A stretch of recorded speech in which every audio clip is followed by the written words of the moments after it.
오늘은 주기도문 맨 마지막에 있는 기도 제목인 시험에 들게 하지 마시고 악에서 구하소서라고 하는 이것을 살펴보도록 하겠습니다.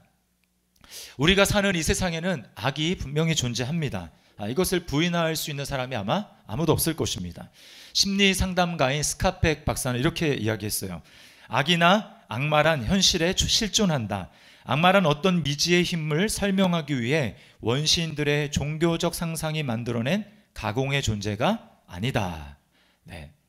우리가 이 말 아니더라도 알 수 있죠. 최근에 여러분이 언론을 통해서 보셨겠지만 전 남편과 의붓 아들을 잔인하게 살해한 고유정 씨 사건, 또 클럽에서 여성들에게 마약이 들어간 이 술을 마시게 하고 무의식 중에 있을 때 성폭행을 한 이 버닝썬 사건, 이걸 통해서 우리가 뭘 깨닫습니까? 인간이 얼마나 악한가라고 하는 것을 알게 됩니다. 어른들의 세계만 그런 것이 아닙니다. 요즘에 청소년들의 범죄를 보면 성인들 뺨치는 잔악함을 가지고 있습니다.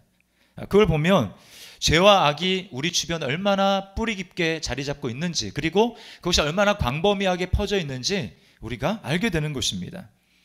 분명히 악이 실존하는데, 이 실존하는 악이 존재하는 이 세상 가운데 그리스도인인 우리는 어떻게 그 악을 바라봐야 할까요? 그리고 그 악에 대해서 어떻게 우리는 대처하며 나아가야 될까요? 그 답을 오늘 주님께서는 주님이 가르쳐 주신 기도의 제일 마지막에 말씀하고 있습니다. 우리를 시험에 들게 하지 마옵시고 다만 악에서 구하옵소서. 우리가 이 기도를 살펴봐야 합니다. 자, 첫 번째로 살펴볼 것은 우리를 시험하는 자가 있다라는 사실입니다. 여기 시험과 악이 나오는데 이 두 가지가 별개로 존재하는 것이 아니라 연결되어 있어요. 자, 먼저 시험을 생각해 봅시다. 여러분, 시험이 뭘까요? 신약에서 이 시험이라고 할 때는 항상 이 두 가지를 이야기합니다. 첫 번째는 믿음의 테스트라는 거예요. 이거 누가 합니까? 하나님이 하시는 거죠. 우리의 믿음을 강하게 하시고 흔들리지 않게 성장시키기 위해서 하나님이 때때로 우리에게 허락하시는 믿음의 시험이 있다라는 것입니다. 대표적인 것이 아브라함에게 이삭, 하나밖에 없는 이삭을 바치라고 하는 것이죠. 아들을 바치라고 하는 것입니다. 힘들었지만 아브라함이 이 사건을 통해서 하나님을 정말로 온전히 사랑하는 사람이 되었습니다. 그런가 하면 가나안 땅에 들어가기 전에 광야 생활을 했던 이스라엘 백성도 그것도 하나의 시험이라고 할 수 있습니다. 아무것도 없는, 먹을 것이 없는 광야 생활을 통과하게 하시는 그 40년 동안에 그들은 믿음이 견고해졌고, 먹을 것이 없지만 하나님을 바라보면 하나님이 기적을 베풀어서 먹고 살게 하신다라고 하는 것을 그 광야 생활을 통해서 그들이 경험했어요. 자, 시험의 두 번째가 있는데 그게 바로 유혹이라는 것입니다. 첫 번째가 테스트라면 두 번째는 이것은 바로 템테이션이죠. 유혹입니다. 이거 누가 합니까? 마귀가 하는 거예요. 우리를 죄에 빠뜨리기 위해서 유혹하는 것입니다. 그러므로 우리가 유혹을 받아서 죄에 넘어지고 빠지게 될 때 핑계를 하나님께 대면 안 되는 것입니다. 야고보서 1장 13절에서 14절 말씀에 이렇게 이야기합니다. 우리 같이 한번 읽겠습니다. 사람이 시험을 받을 때에 내가 하나님께 시험을 받는다 하지 말지니 하나님은 악에게 시험을 받지도 아니하시고 친히 아무도 시험하지 아니하시느니라. 오직 각 사람이 시험을 받는 것은 자기 욕심에 끌려 미혹됨이니. 네, 여기서 말하는 것이 바로 유혹에 대해서 이야기를 하는 것입니다. 유혹을 받아서 우리가 넘어지게 될 때 이미 내 안에 있는 욕심이 문제가 되어서 넘어진다라는 것입니다. 자, 그러면 우리 안에 있는 욕심을 이용해서 우리를 유혹하는 자가 누구입니까? 네, 그게 바로 악한 마귀예요. 그래서 성경이 마귀에 대해서 얘기할 때 여러 많은 명칭들이 있지만 그 중에 하나가 바로 시험하는 자라고 합니다. 거기서 시험은 유혹을 말하는 거예요. 그러니까 유혹하는 자, 마귀가 있다라는 것입니다. 그렇기 때문에 오늘 주님이 가르쳐 주신 기도를 우리가 해야 되는 거예요. 하나님, 우리를 시험에 들게 마시고 악에서 구해 주십시오라고 기도해야 되는 것입니다.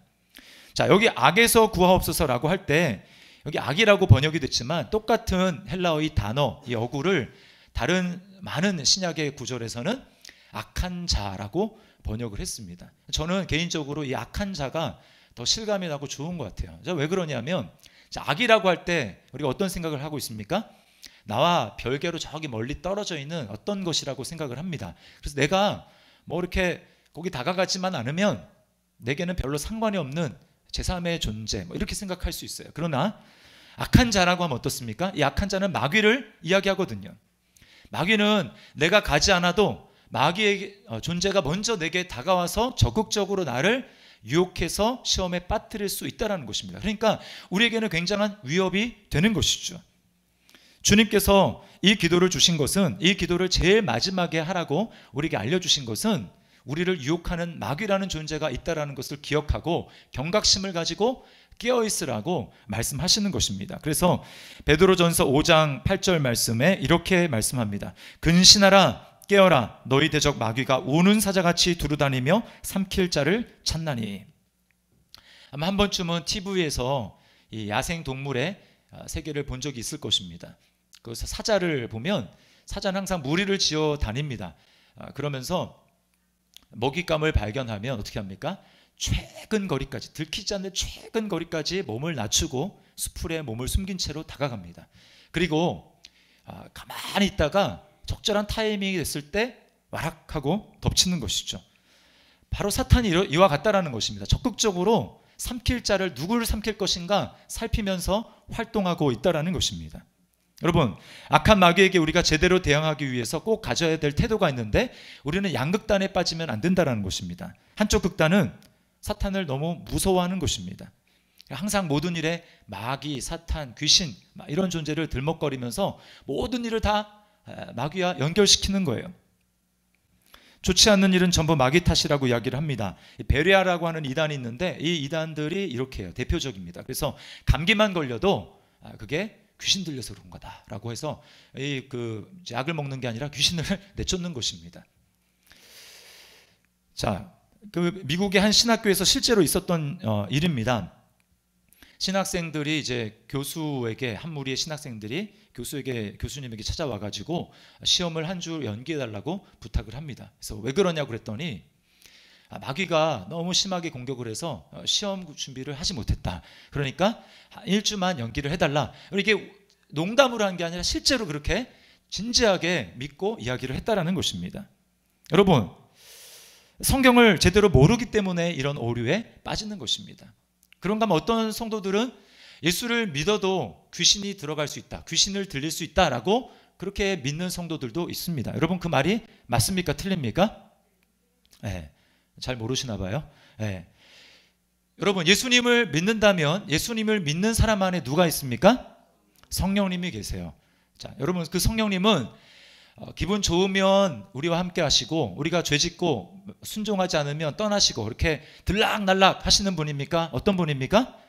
그게 아니죠. 성령님이 한번 예수님을 믿을 때 우리 안에 들어오시면 그 성령님은 우리가 하나님 나라에 가는 그날까지, 우리의 구원이 완성될 때까지 우리를 떠나지 않으시는 하나님이십니다. 믿습니까? 네, 이분이 바로 성령님이에요.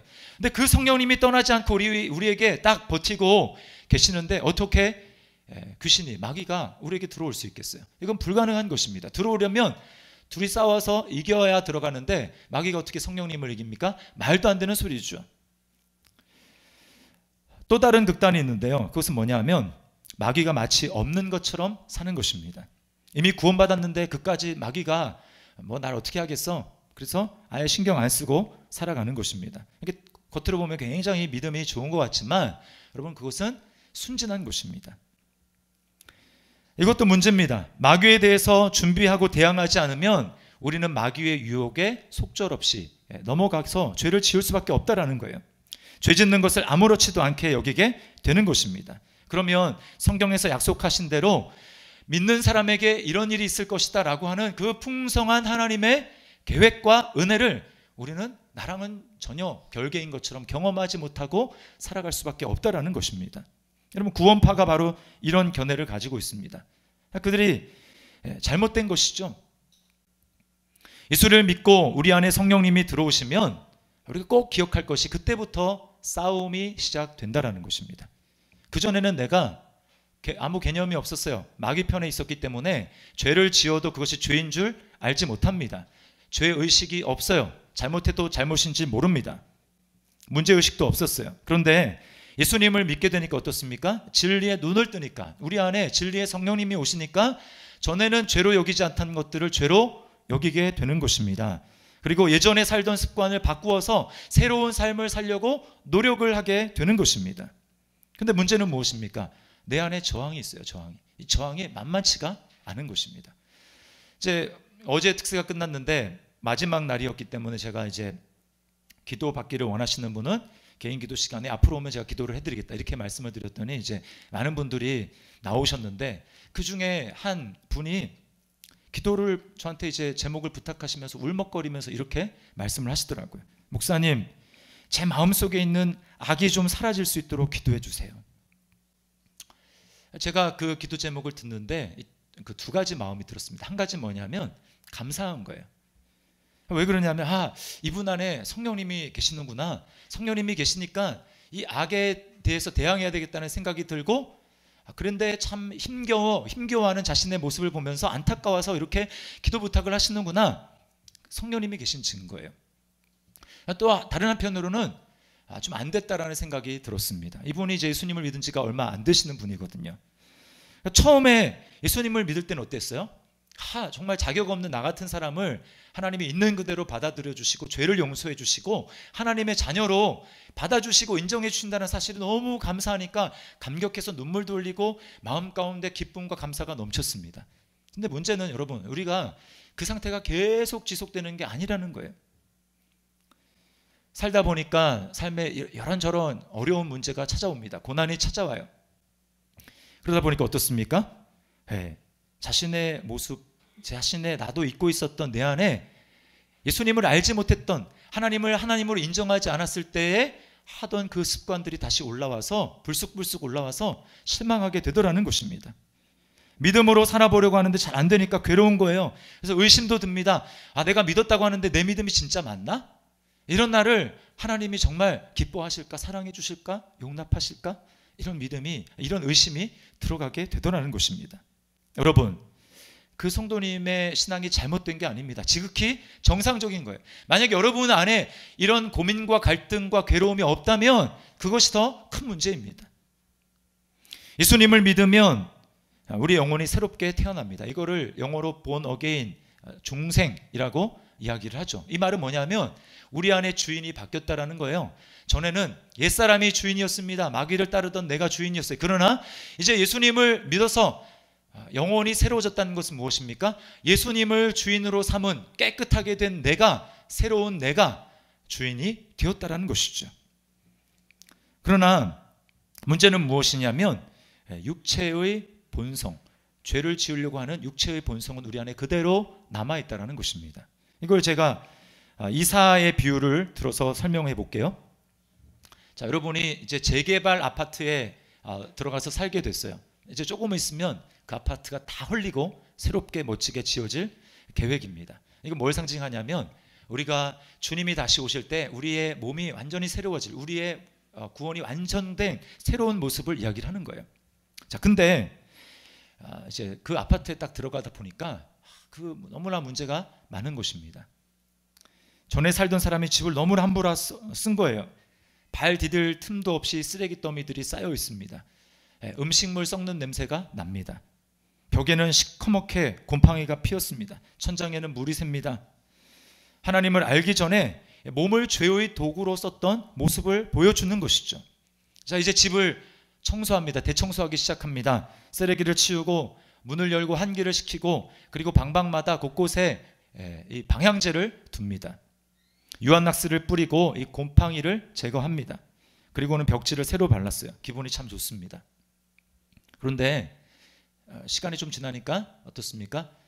이 음식물을 방치해서 그런지 벌레들이 나옵니다. 개미가 나옵니다. 바퀴벌레들이 나오고 그리고 없어진 줄 알았던 곰팡이가 다 시커멓게 피어오릅니다. 없어진 줄 알았던 냄새가 또 솔솔 나기 시작합니다. 곰팡이 때문에 비염도 생기고 감기도 쉽게 걸립니다.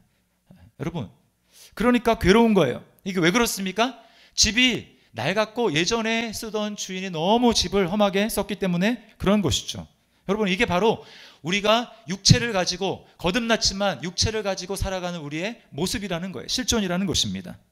그렇다고 여러분 이 집을 허물어 버릴 수 있습니까? 허물어 버릴 수가 없어요. 왜? 곧 재개발될 거니까. 힘들지만 계속 수리하고 고치면서 살아가야 하는 것입니다. 근데 때때로는 지쳐요. 그럼 어떻습니까? 그냥 좀 대충 살지 하면서 나도 쓰레기를 방치하게 되는 것입니다. 그러면 예전과 좀 비슷한 모습이 되어가는 거예요. 그러면 사탄이 우리 속에서 이렇게 속삭이는 것입니다. 너 예수 믿었다고 하는데 잘 봐라. 너 하나도 안 달라졌다. 아무 소용없다. 맨날 제자리에 있는 너를 하나님이 좋아할 것 같으냐? 포기해라. 안 돼. 너 안 돼. 이렇게 사단이 우리에게 끊임없이 이야기하는 거예요. 그러므로 예수님이 우리에게 이 기도를 하는 것입니다. 시험에 들게 하지 마시고 악에서 구하여 주시옵소서라고 기도하라고 말씀하시는 거예요. 여러분, 우리는 어떻게 끝까지 이 기도를 멈추지 않고 포기하지 않고 지치지 않고 할 수 있을까요? 그것은 주님이 먼저 우리를 위해서 기도하셨다는 사실을 기억하는 것입니다. 베드로를 생각해 보십시오. 베드로는 예수님의 수제자였습니다. 멋진 신앙 고백도 했어요. 예수님만이 구원자고 예수님은 하나님의 아들이십니다. 칭찬도 받았습니다. 그리고 충성 맹세도 했어요. 다른 사람들은 다 예수님 버려도 저는 죽는 자리까지 예수님과 함께 하겠습니다. 그렇게 충성을 맹세했어요. 그리고 그 약속을 지켜보려고 베드로가, 다른 제자들은 다 도망갔는데 예수님을 쫓아갑니다. 예수님이 재판받는 대제사장의 뜰에까지 가서 재판을 봅니다. 멀리 떨어져서 봅니다.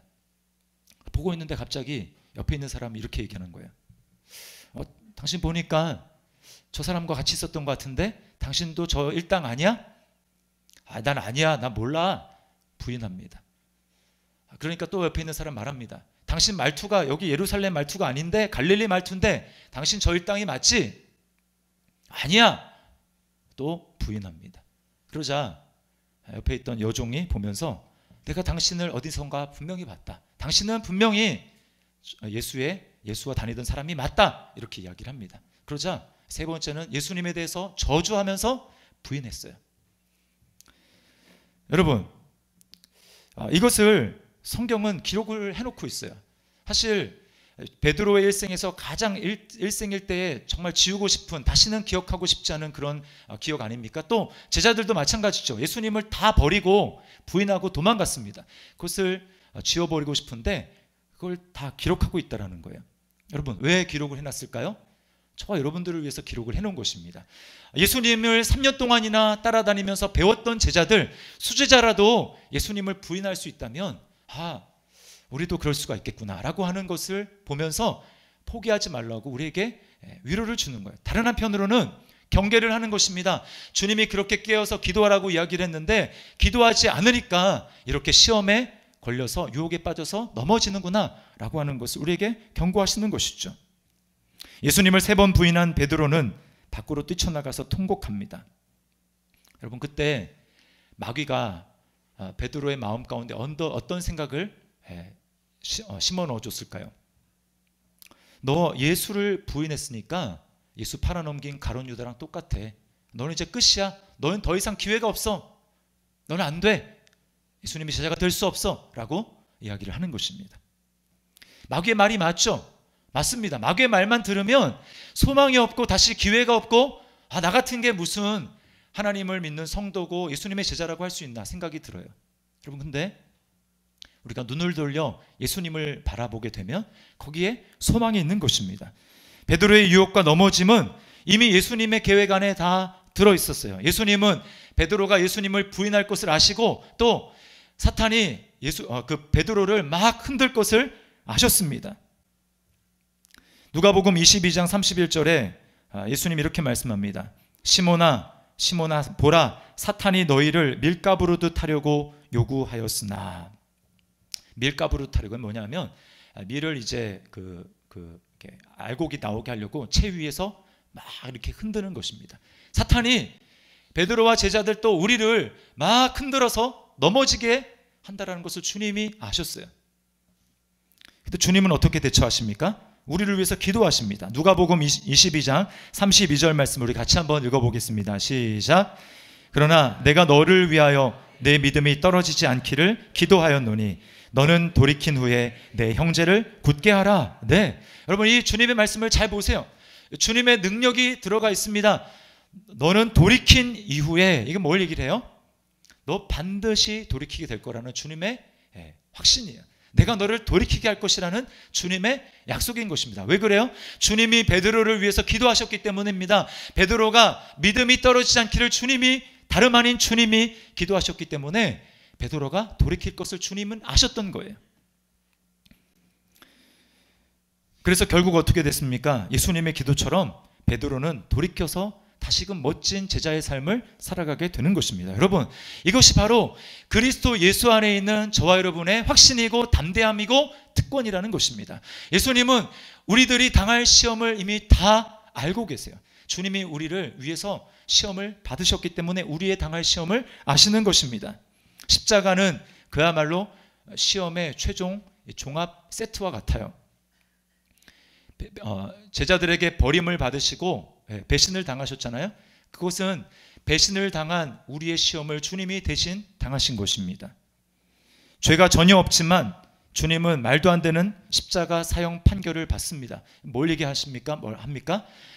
때로는 억울하게 당하는 우리의 억울함을 주님께서 그 시험을 대신 당하신 것입니다. 채찍에 맞으시고 양손과 양발에 큰 못이 박힙니다. 뭘 얘기합니까? 육체적 고통을 당하는 자들의 시험을 주님이 당하셨다는 것입니다. 벌거벗은 채로 높은 십자가에 매달린 채 비웃음과 조롱을 당하세요. 이것은 수치와 따돌림 당하는 자들의 시험을 주님이 당하셨다는 것을 보여주는 것입니다. 주님은 우리와 똑같이 시험을 당하셨기 때문에 우리가 시험 당할 때에 우리를 능히 도우실 수 있게 되는 것입니다. 뿐만 아니라 죄를 지었는데 주님께서 우리의 죄를 대신 지시고 우리의 자리에서 대신 하나님으로부터 버림받으셨기 때문에 부활하신 그리스도 안에 있을 때에 저와 여러분은 더 이상 영원히 어떠한 형편과 처지에 있다 할지라도 영원히 하나님으로부터 버림받지 않는 것을 여러분 믿으시기를 바랍니다. 이것이 바로 주님 안에 있는 우리의 담대함과 확신이라는 거예요. 베드로가 믿음을 잃지 않기 위해서 기도하셨던 주님께서는 지금 하늘 보좌 우편에서 우리를 위해서도 기도하십니다. 히브리서 7장 25절 말씀을 우리 함께 읽겠습니다. 시작. 그러므로 자기를 힘입어 하나님께 나아가는 자들을 온전히 구원하실 수 있으니 이는 그가 항상 살아계셔서 그들을 위하여 간구하심이라. 아멘. 여러분, 우리의 기도는 때로 응답을 경험하지 못할 수가 있지만 예수님, 하나님 되시는 예수님께서 우리를 위한 기도는 100% 응답되는 것입니다. 그래서 믿어야 되는 거예요. 그런가 하면 우리 안에 계시는 성령님은 또 어떻습니까? 성령님은 우리 안에서 우리를 위해서 자나깨나 탄식하시며 우리를 위해서 기도하십니다. 그러니 여러분, 저와 여러분은 때때로 시험을 받아서 유혹을 받아 넘어질 수 있지만 주님 안에서 우리는 최후 승리를 얻게 되는 것입니다. 우리는 절대로 실패할 수가 없는 자임을 여러분 믿으시기를 바랍니다. 여러분, 주님의 기도 때문에 우리가 반드시 승리할 것을 믿는다면 우리는 어떻게 반응해야 할까요? 세 가지로 제가 짧게 말씀을 드리겠습니다. 첫 번째는 성령의 충만함을 위해서 기도해야 됩니다. 악에서 구하소서라고 하는 제목, 그 기도 제목을 긍정적으로 바꾸면 이거는 당신의 나라가, 하나님의 나라가 임하소서라고 하는 것입니다. 여러분, 하나님의 나라가 임하는 것이 무엇입니까? 내가 하나님의 성령으로 충만하게 돼서 내 육체를 제어하고 통제하고 육신을 이기게 되는 삶을 사는 것, 이것이 바로 나에게 하나님의 나라가 임하는 것입니다. 하나님의 통치가 임하는 거예요. 우리 안에 있는 육신의 정욕을 이길 수 있는 방법은 내 안에 성령의 불이 활활 타오르도록 하는 것입니다. 딱 두 가지 불이 있어요.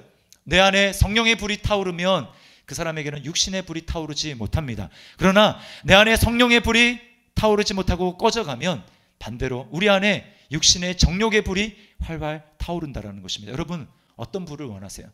성령의 불을 원합니까? 아니면 육신의 불을 원합니까? 우리 가운데 혹시 성령으로 충만하고 성령의 불이 이렇게 타오르게 되는 것을 마치 이게 광신도가 되는 것 아닌가라고 생각하는 분이 있을 수가 있어요. 여러분, 그것은 착각입니다. 더 지혜로워지고 더 분별력이 생기고 우리 안에 하늘의 기쁨이 넘치는 거예요. 성령의 불이 타오르고 싶습니까? 방법은 딱 한 가지, 기도밖에 없어요. 성령 충만을 위해서 기도하게 될 때 하나님께서는 우리에게 성령으로 충만하게 하시고 육신의 정욕을 이길 수 있는 힘을 주실 줄 믿습니다. 누가복음 11장 13절 말씀을 우리 같이 한번 읽겠습니다. 시작.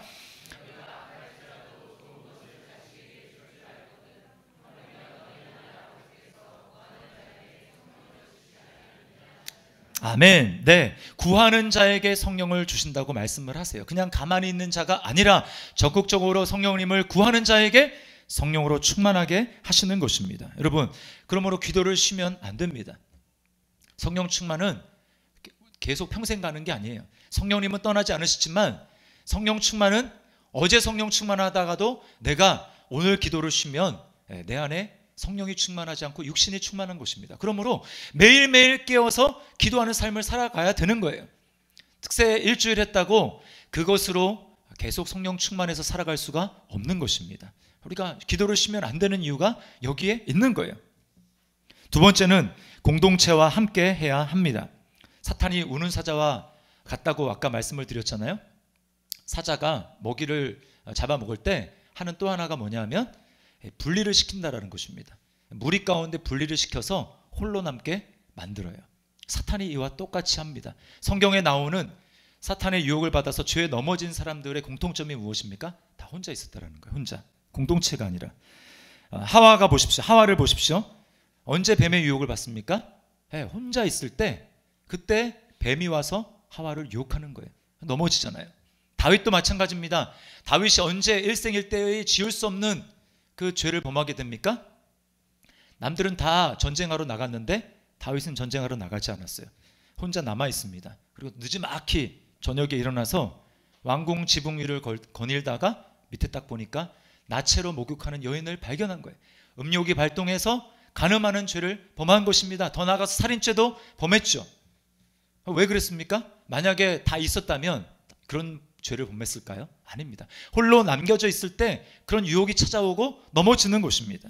베드로도 마찬가지죠. 모든 제자들이 다 예수님을 부인하고 떠났을 때 혼자 남았을 때 베드로 또한 연약해져서 예수님을 부인하는 사탄의 유혹에 빠지게 된 것입니다. 여러분, 공동체에 있을 때는 공동체가 주는 힘을 몰라요. 그러나 공동체를 떠나서 홀로 있게 될 때 우리는 그 공동체가 얼마나 소중한 것인지를 알게 됩니다. 우리 혼자 신앙생활에는 힘이 없어요. 넘어지게 되어 있습니다. 반드시 공동체의 도움을 받아야 해요. 제가 수용을 해보니까 그걸 느끼겠더라고요. 제가 이제 혼자 예전에는 좀 이렇게 강습도 받다가 어떤 계기로 이제 이렇게 강습을 받지 못하게 됐어요. 그리고 이제 시간 나서 자유수용을 하게 되는데 이게 자유수용을 하게 되니까 진짜 너무 자유해지더라고요. 그래서 수용이 잘 안 되더라고요. 난 이 정도면 괜찮을 줄 알았는데 그게 아니었습니다. 여러분, 근데 만약에 뭐 초보반이든 아니면 무슨 뭐 상급반이든 그 반이 있잖아요. 그 반에 그 가입해가지고 같이 하게 될 때 어떻습니까? 처음에는 굉장히 힘들어요. 또 수준차가 항상 나게 돼 있습니다. 저 사람은 왜 이렇게 잘하지? 나는 왜 이렇게 못하지? 이렇게 비교가 돼요. 또 컨디션이 안 좋을 때는 강사가 막 몇 바퀴 하라고 하는데 너무 힘듭니다. 그래서 먼저 가시라고 이렇게 쉬어서 가야 되기도 해요. 자, 그런데 힘들지만 여러분 계속 그 반에 남아있고 붙어있으면 어떻게 될까요? 시간이 지나면 체력이 굉장히 점점 좋아집니다. 그리고 실력도 점점 향상이 되는 거예요. 그런데 좀 잘한다고 나는 이 정도면 됐어 하고 나와 보십시오. 그러면 발전은커녕 퇴보하기 시작합니다. 그렇게 한 달, 두 달, 1년을 가면 어떻게 될까요? 나중에 딱 수영장에서 갔는데 옛날에 나랑 같이 강습받은 사람 중에서 제일 못하는 사람 있었어요. 근데 그 사람이 엄청 지치지도 않고 막 왔다 갔다 하는 모습을 발견합니다. 나는 너무 힘든데 저 사람 어떻게 저렇게 할까? 또 실력도 굉장히 향상된 모습을 발견하는 거예요. 왜 그렇습니까? 거기 붙어 있다 보니까 그렇게 발전하는 것이죠. 여러분, 신앙생활도 똑같습니다. 우리 힘으로는, 혼자 힘으로는 잘 감당할 수가 없고 지치게 되는 거예요. 전도서 4장 12절 말씀을 우리 함께 읽겠습니다. 시작. 한 사람이면 패하겠거니와 두 사람이면 맞설 수 있나니 세 겹줄은 쉽게 끊어지지 아니하느니라. 그러므로 우린 공동체로 함께 사단의 마귀의 힘에 대적해야 되는 것입니다. 자, 세 번째는 주님의 재림을 위해서 기도해야 됩니다. 아무리 성령 충만하고 또 공동체에 함께 있어도 그렇다고 해서 악이 사라지는 것이 아닙니다. 이 악이 완전히 없어질 때는 언제입니까? 주님이 다시 오실 때예요. 다시 오셔서 모든 사탄의 세력들을 다 제압하시고 죄를 다 심판하시는 그날 모든 죄와 악이 사라지게 될 것입니다. 그때에 원수 마귀와 귀신들 그리고 예수 그리스도의 통치를 거부하는 영혼들이 최종 심판을 받게 될 것입니다. 그리고 이 세상은 완전히 새롭게 될 거예요. 질병과 고통과 죽음이 사라지게 될 것입니다. 슬픔과 괴로움과 탄식도 다 우리에게서 사라지게 될 거예요. 우리는 주님과 같이 이제 더 이상 옛날 집 때문에 힘들어하는 것이 아니라 이제는 재개발이 되어서 멋진 주님의 영광의 부활의 몸을 덧입고 천국에서 해와 같이 빛나는 그러한 삶을 살게 되는 것입니다. 장근태 목사님이라는 분이 계시는데요, 저희 아버지와 교제하시던 분이에요. 저희 아버지보다 한 5살 정도 연배가 많으신 분인데, 아버지는 이제 사업을 하시다가 나중에 목회를 하셨지만 이분은 교회 개척을 좀 빨리 하셨어요. 이분이 30대 초반에 새벽에 이제 기도를 하시다가 하나님의 특별한 은혜를 경험하게 되었습니다. 제가 아버지를 통해서 간접적으로 그 간증을 들었어요. 하나님이 환상 중에 천국을 보게 하신 거예요. 여러 중에 나도 좀 그런 체험 좀 있었으면 좋겠다라고 하시는 분 있지 않습니까? 이분이 그 잠깐이지만 눈이 열려서 그 천국을 봤는데 너무 좋은 거예요. 너무. 그래서 목회고 뭐고 주님 그냥 저를 여기서 데려가셨으면 좋겠습니다. 그렇게 했습니다. 근데 뭐 사명이 있는데 주님이 데려가십니까? 아니잖아요. 다시 이제 일상생활을 하는 거예요. 근데 그분이 이 환상을 본 이후에 3달 동안 매일매일 울었습니다. 매일매일. 왜냐하면 천국은 너무너무 영광스러운데 내가 살아갈 세상과 비교하다 보니까 비교가 안 되는 거예요.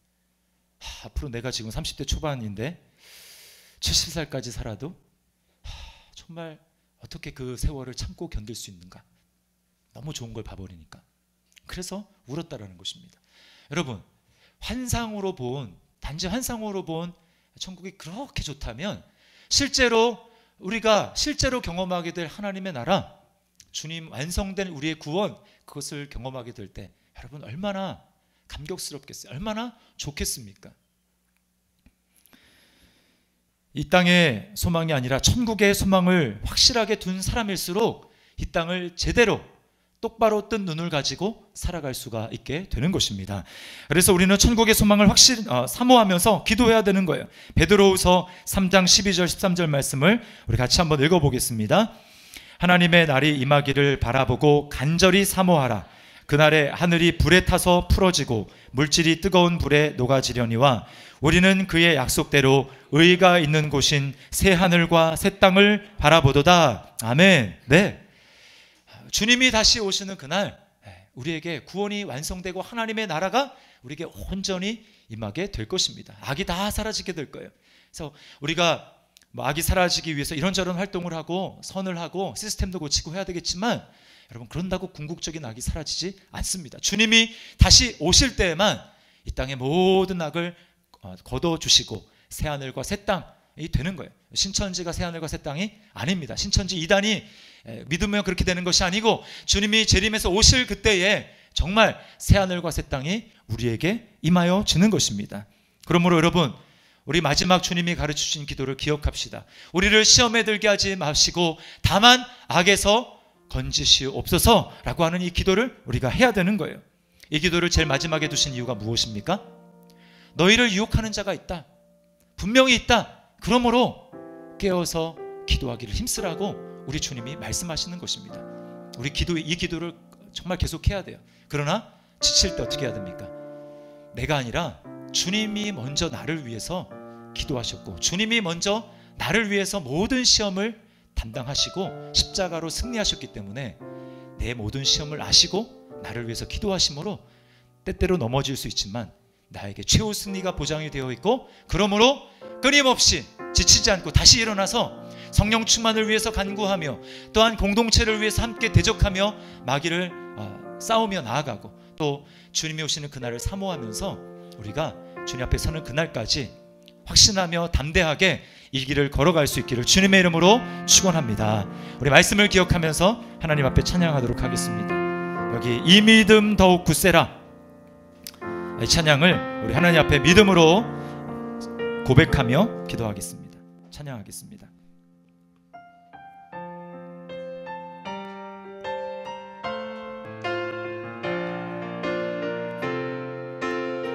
여기에 모인 우리 주의 은총 받은 자여라, 여기에 모인 우리 주의 은총 받은 자여라, 주께서 이 자리에 함께 계심을 아노라. 아멘.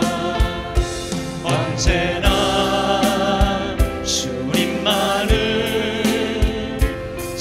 찬양하며 따라가리니 시험을 당할 때도 함께 계심을 이 믿음 더욱 굳세라, 이 믿음 더욱 굳세라, 주가 지켜주신 어두운 밤에도 주의 밝은 빛 인도하여 주신 주님이 뜻하신 일, 주님이 뜻하신 일, 때때로는 우리가 다 알 수 없어요. 헤아리기 어렵더라도 언제나 주 뜻 안에 내가 있음을 아노라. 사랑의 말씀들이 나를 더욱 새롭게 합니다. 나를 더욱 새롭게 하니 때로는 넘어져도 최후 승리를 믿습니다. 최후 승리를 믿노라. 아멘. 이 믿음 더욱 굳세라, 주가 지켜주신다. 어두운 밤에도 주의 밝은 빛 인도하여 주신다. 여기에 모인 우리, 여기에 모인 우리 사랑받는 주의, 여러분 정말 믿습니까? 주께서 뜻하신 바 우리를 통해 펼치신다. 고통과 슬픔 중에 더욱 주님을 지나오니 어려움 이겨내고 주님 더욱 찬양. 이 믿음 더욱 굳세라, 이 믿음 더욱 굳세라, 주가 지켜주시